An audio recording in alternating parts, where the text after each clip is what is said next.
Halo semuanya, kembali lagi bersama Kak Rio Kiantara. Karir, akuntansi, kewirausahaan. Please like, subscribe, and comment ya semuanya. Jadi, karena kita udah bahas nih di video yang sebelumnya konten spesial Squid Game gitu kan, tentang menghadapi kegagalan. Nah, selanjutnya karena banyak teman-teman yang request soal gimana sih kayak tips and trick mencari kerja dan atau kayak lebih eksplor lagi tentang karir, aku bakal bahas uh, kayak berbagai macam pengalamanku dengan berbagai jenis karir yang ada gitu. Dan di video kali ini aku akan mengenalin teng teng soal freelance. Yeay. Jadi buat freelance itu mungkin kalau pengalaman aku pribadi sendiri, aku pernah kerja freelance di beberapa perusahaan ataupun di berbagai jenis jenis pekerjaan. Salah satunya aku juga menjadi freelance market researcher di Euromonitor internasional di divisi consultingnya. Aku juga pernah menjadi seorang freelance translator buat dosen-dosen khususnya di Universitas Pajajaran, Universitas Indonesia, Universitas Islam Bandung, dan ada beberapa klien lain yang undisclosed. Dan juga aku pernah juga jadi freelance tutor atau guru les gitu ya. Itu sebenarnya udah mulai SMA sih aku ngelesi akuntansi, dan sampai sekarang aku juga beberapa kali ada anak-anak yang ikut lomba, aku bantu tutorin seperti itu. Nah, tanpa berlama-lama lagi, langsung apa aja sih yang akan kita bahas hari ini? Jadi, ada 3 hal. Pertama, aku akan bahas apa sih itu freelancer atau kerjaan freelance itu ngapain sih? Mungkin kayak beberapa dari teman-teman belum pernah dengar atau baru pertama kali dengar kan. Terus yang kedua, mengapa sih orang kayak mau kerja atau mau jadi freelancer? Jadi ini lebih ke prosnya gitu. Apa keuntungannya gitu? Orang kerja di freelancer. Um, yang pasti sih selain duit juga ada yang lain lah ya, cuma ya duit tetap penting ya teman-teman, ya kan, cuan. Dan yang ketiga adalah kita akan membahas dark side-nya atau kayak apa kekurangan atau cons-nya dari menjadi seorang freelancer. Kembali lagi disclaimer bahwa semuanya ini berdasarkan pengalaman pribadiku ya teman-teman. So, let's move on to the first part. Jadi kalau misalnya kita ngomong apa sih pekerjaan freelancer atau ya seorang freelancer itu ngapain gitu ya. Jadi seorang freelance itu menurut definisi Mbah Google itu kalau di bahasa Indonesiain adalah orang yang bekerja nggak di satu perusahaan atau di dalam artian beberapa perusahaan, dan kata kuncinya adalah self-employed. Jadi dia tuh kerja untuk dirinya sendiri gitu. Nggak ada ikatan dengan perusahaan tertentu. Walaupun mungkin kayak misalnya aku kerja jadi freelance-nya Euromonitor sebagai konsultan di sana, tapi secara hubunganku sama mereka itu mitra.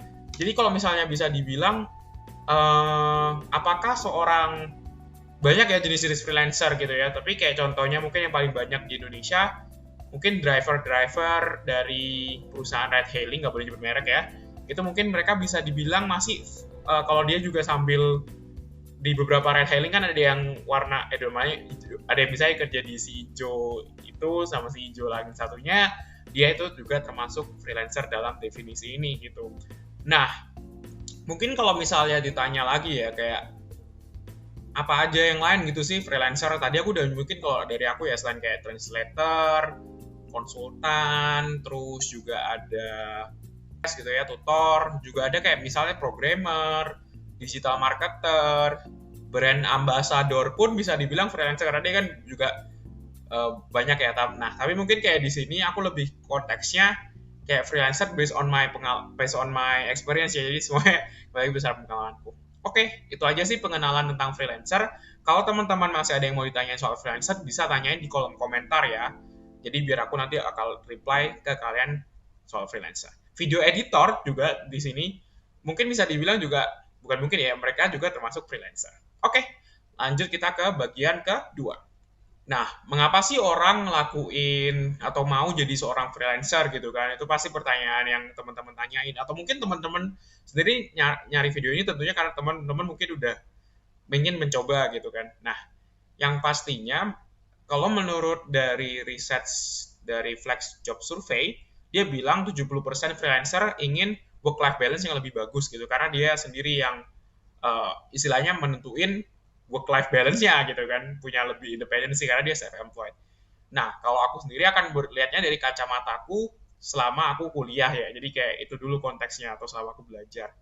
Jadi kalau kalian, kalau aku bisa bilang ada 3 hal yang paling aku rasain atau yang paling suka ya menjadi seorang freelancer. Mungkin yang pertama itu adalah karena aku bisa lakuin sambil ngelakuin yang lain gitu. Dalam artian kalau misalnya aku bisa sambil kuliah, bisa sambil sekolah. Bahkan teman-teman pun yang masih SMA atau SMK ya, kebanyakan mungkin udah ada yang freelancer ya. Mungkin freelancer video editor, dalam tanda kutip mungkin nyari uang sampingan dan lain-lain seperti itu. Kalau dari aku sendiri, karena aku sambil kuliah, jadi kayak ya nothing tulus juga kan, karena aku kayak masih belajar juga dan masih bisa uh, melakukan pekerjaan yang lain gitu. Dan itu yang pertama. Yang kedua tentunya kita ngomongin masalah side income gitu atau penghasilan gitu ya. Bahkan ada yang orang main jobnya dia adalah memang dia freelancer di berbagai, karena kita bekerja di berbagai macam company. Kalau dari pengalamanku sendiri, aku pernah bisa sampai 2x, sekitar 20-an juta sebulan gitu dari side incomeku gitu. Dan apalagi ya kayak mungkin kalau tapi ya bisa juga 1 bulan mungkin nggak nyampe di bawah 10 juta juga pernah side income. Tapi intinya ya itu sih. Terus kayak mungkin fun fact aja, kalau pajaknya freelancer, kalau yang dari pengalamanku sendiri adalah kita kenanya itu tetap PPh finalnya UMKM bisa gitu, karena selama freelance kalian di bawah threshold 1 M ya kalau nggak salah ya, kurang lebih tapi kalau di bawah 1 M omset kalian selama 1 tahun, kalian bisa ngajuin pajak pajak UMKM which is itu cuma 0,5% kan. Jadi aku tiap bulannya waktu itu cuma bayar pajaknya 0,5% dari total pendapatan kotor aku. Dan yang ketiga adalah pros yang paling aku juga suka adalah fleksibilitas gitu ya. Jadi kayak fleksibilitas ini benar-benar nggak cuma kayak aku bisa nentuin apa ya istilahnya kayak jam kerja aku doang gitu, tapi aku juga bisa nentuin aku mau ngambil proyek ini nggak ya, aku mau ngelakuin ini nggak ya. Walaupun mungkin dalam realitanya kayak apa yang ada di depan mata ya kita harus ambil gitu kan, apalagi kalau awal-awal memulai jadi seorang freelancer sih aku awal-awal nggak pernah nolak proyek, tapi lama-lama nanti kayak kita harus at some point kita nolak gitu. Apalagi waktu itu aku pernah sempat jadi freelancer di 4 perusahaan yang berbeda gitu ya, waktu itu pernah jalan proyekan gitu, dan itu sangat-sangat melelahkan secara fisik. Dah, itu jadi kayak bridge-nya buat ke bagian ketiga. Apa sih kekurangan atau kayak cons-nya dari seorang freelancer? Menjadi seorang freelancer itu memang ada ya istilahnya semua pekerjaan sih ada plus minusnya. Tapi kalau minusnya dari pengalaman aku itu ada 3 juga. Yang pertama adalah kalau misalnya kita jadi freelancer itu kita cenderung uncertain gitu ya, ketidakpastiannya sangat tinggi teman-teman. Ketidakpastian di sini itu dalam artian ya tadi kayak kalau misalnya kalian mencari sesuatu yang stabil, pendapatan yang stabil, misalnya kalian punya tabungan atau kalian punya cicilan atau kayak intinya kalian harus dapatkan uang segini banyak dalam sebulan, freelancer bukan pilihan yang tepat buat kalian karena freelancer ini benar-benar tergantung dari seberapa banyak ya pekerjaan yang bisa kalian lakukan dalam, dan juga ada pekerjaannya enggak. Jadi itu masalah yang atau cons yang pertama ya, paling aku harus state di awal nih, kayak aku harus ngomong ke kalian bahwa itu yang paling kalian harus tahu gitu, uncertainty-nya, ketidakpastiannya sangat-sangat tinggi. Tapi kalau kalian sambil kuliah atau sambil sekolah ya why not gitu kan. Itu yang pertama. Yang kedua adalah kalau misalnya kita freelancer karena kita sebagai kita self employed, kita mitra, kita itu dianggap kita itu tidak memiliki benefit yang sama layaknya seorang full timer. Mungkin kalian pasti kayak ya tentulah namanya freelancer, tapi mungkin kayak ada yang beberapa dari kalian masih kayak kalau kalian mencari kayak benefit seperti asuransi dan lain-lain, walaupun asuransi banyak yang swasta, intinya kayak kalau kalian mencari mungkin kayak bahkan bukan cuma benefit itu ya, dari pengalamanku karena aku seorang freelance, tergantung perusahaan sih, tapi ada beberapa perusahaan yang aku pernah kerja jadi freelancer itu mereka benar-benar nganggap aku itu sebelah mata banget, kayak aku dianggap cuma dalam tanda kutip budak kasar gitu ya, kayak ya udah lu kerjain deh, kayak bodo amat, yang penting lu jadi, gue nggak mau ngasih support apa-apa. Tentunya itu kalau buat kita yang kayak early career gitu ya, kayak bingung dong, kayak kita bukan, makanya kayak banyak sih yang freelance tuh rata-rata udah experience, tapi juga nggak banyak, maksudnya kayak nggak sedikit juga kan orang yang udah bisa mulai freelance jadi kuliah. Kalau aku sendiri sih waktu aku, nah itu mungkin kayak di bagian selanjutnya ya, aku akan bakal cerita. Tapi kalau aku sendiri pun aja aku udah mulai kuliah kan bisa freelance, jadi seperti itu teman-teman. Nah, cons yang ketiga ini mungkin kayak aku akan cerita sedikit pengalamanku juga sih. karena konsepnya adalah kita itu self-employed, kita itu kan client facing banget, jadi kayak kita sering ketemu klien. Jadi konsep yang ketiga ini adalah kita harus tetap sabar dan tetap profesional walaupun kondisi kalian apa. Mungkin walaupun kita full time pun kita juga bisa di kondisi ini kan. Tapi kalau kalian freelancer, karena jatuhnya kalian itu benar-benar tidak ada security dalam artian kita bukan pegawai suatu company, kita cuma terafiliasi gitu ya istilahnya gitu.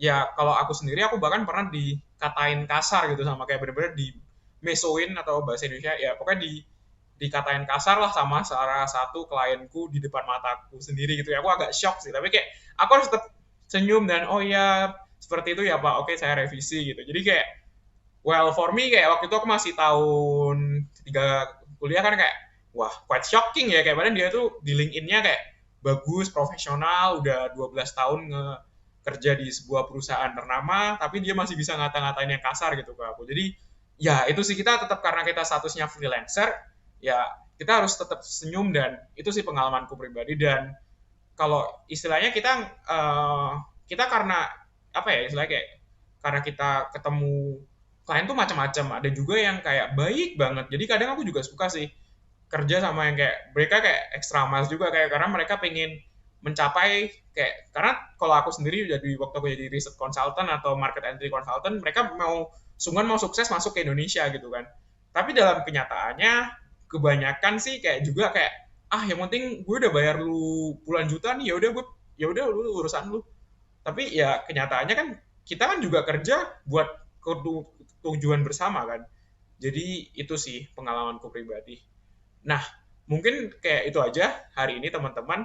Minggu depan aku bakal share ke kalian lebih ke bagaimana pengalamanku mencari kerjanya dan aku akan share ke kalian tips-tips untuk mencari kerja khususnya untuk freelancer terlebih dahulu. Jadi aku bakal share ada 2 bagian, sharing pengalamanku dari freelancer dan gimana caraku mendapatkan atau mencari yaitu apa ya istilahnya kayak pengalaman pribadiku lah dan tips-tips itu siapa tahu bisa pakai klien. Oke, jadi itu aja. Semoga video ini berguna. Sekali lagi terima kasih telah menonton Karyo Kiantara, Karir Akuntansi Kewirausahaan. Bye-bye. Stay safe semuanya.